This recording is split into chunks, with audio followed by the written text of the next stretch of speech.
So, you've written a book that you think is pretty good, but maybe you're not sure that it's quite ready for publication yet.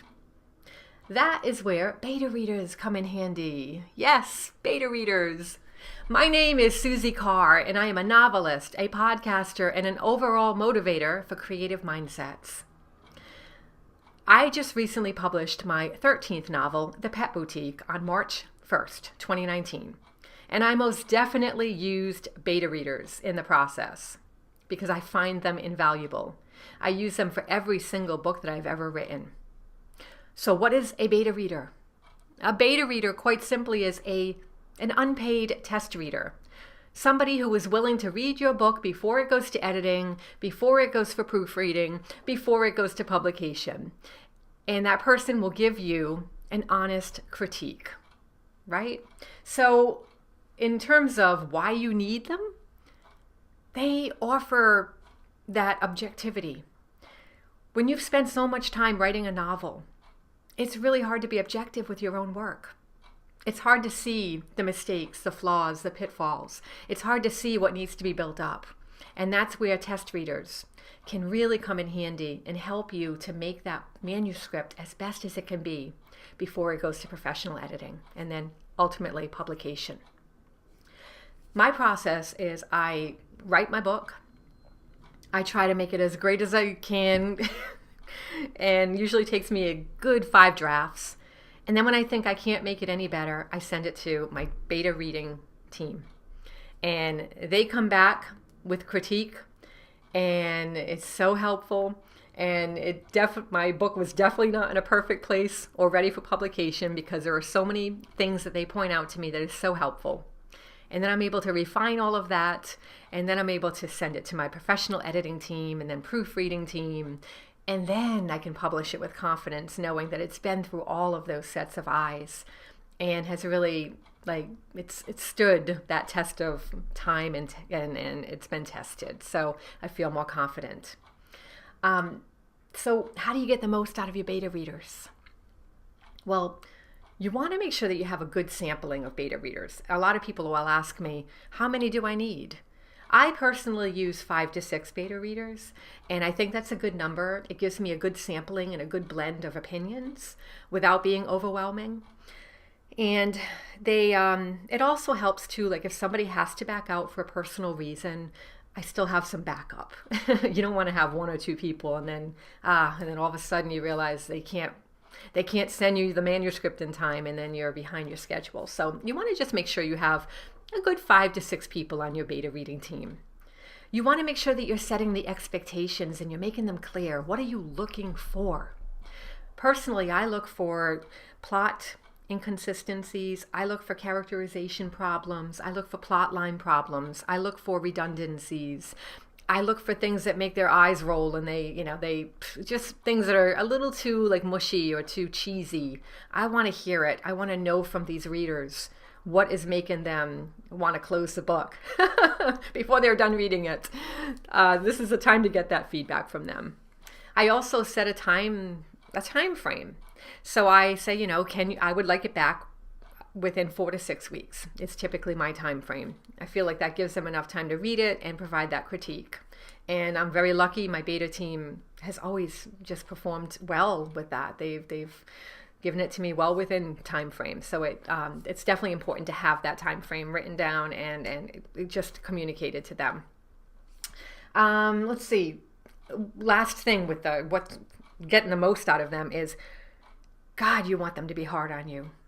Tell them up front, do not sugarcoat, be as hard as you can on me. This is the time. If you hated something, you tell me. You're not going to hurt my feelings. Reassure them. You want the truth? Don't worry about sugarcoating it or patting you on the back. That is not necessary at this stage. At this stage, seek critique. When it's published, then, you want the pat on the back. But you're not going to get that pat on the back unless you actually do seek out that critique. So go for it. Don't be afraid of it. Toughen up your skin. Let go of the ego and just let them tell you what your book needs.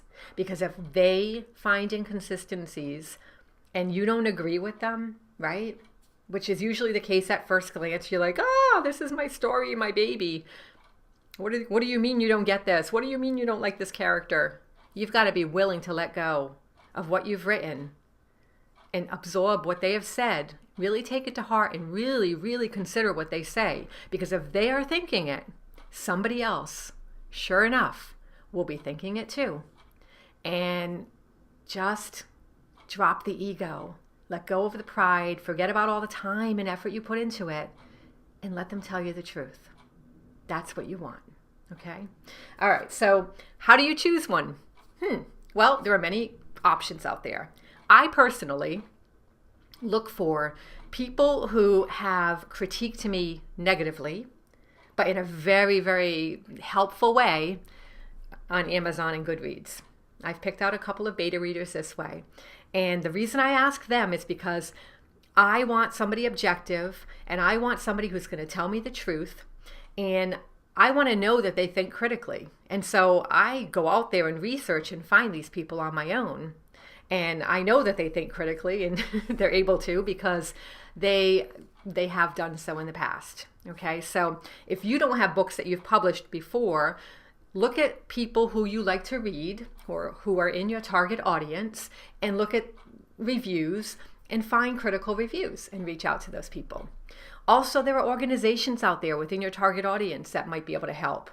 I write lesbian fiction, so my books, I've researched on the Golden Crown Literary Society's website to find beta readers.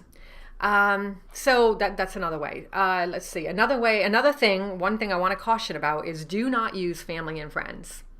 They are not going to tell you the truth. No, they are gonna pat you on the back because they care about you. They want to nurture you. And that's good. That's fine. That's perfect. Let them read the final version so that they can pat you on the back and feel good about giving you their praise. So do not seek out friends and family for this. Find objective people. Find people with diverse backgrounds and also who might be experts in the field or the topic, I should say, that you've written about. Or if it's a specific area that you've written about and you want to make sure that you have things correct, find somebody who lives in that area and ask them if they'll test read it to make sure that you were accurate with the details, the settings, and things of that sort. There's one more source that I looked at the other day. I found online. I have not used it, but it looked pretty good. It looked really pretty robust. It's for writers, a place where you can critique, and there are reader groups and things of that sort. And it's called, scribblefile.com. I will put that down in the description of this video because, I probably messed up with my Rhode Island accent, how it actually sounds. So look for that in the show notes below. That's it. I hope I've convinced you that beta readers are really important. I hope that this has helped you. And please subscribe to my channel. Hit that little bell notification so that you do get notifications whenever I release new videos on writing or on motivation for creative mindsets. And if you would like to, go ahead and share what you're working on right now in the comments below. What's the name of the book? What's the target audience? What's the premise? And share it with us. And maybe, this way we can look out for it in the future. Or if you have any questions on beta reading, ask. Go ahead and comment there. And also if you have anything that you want me to do in future videos, any questions about writing that you have, go ahead and put those in the comments and we'll see if we can find some good topics to talk about in the future, some that will be helpful and interactive. Okay, well, happy writing and go get those beta readers. Yeah, cheers.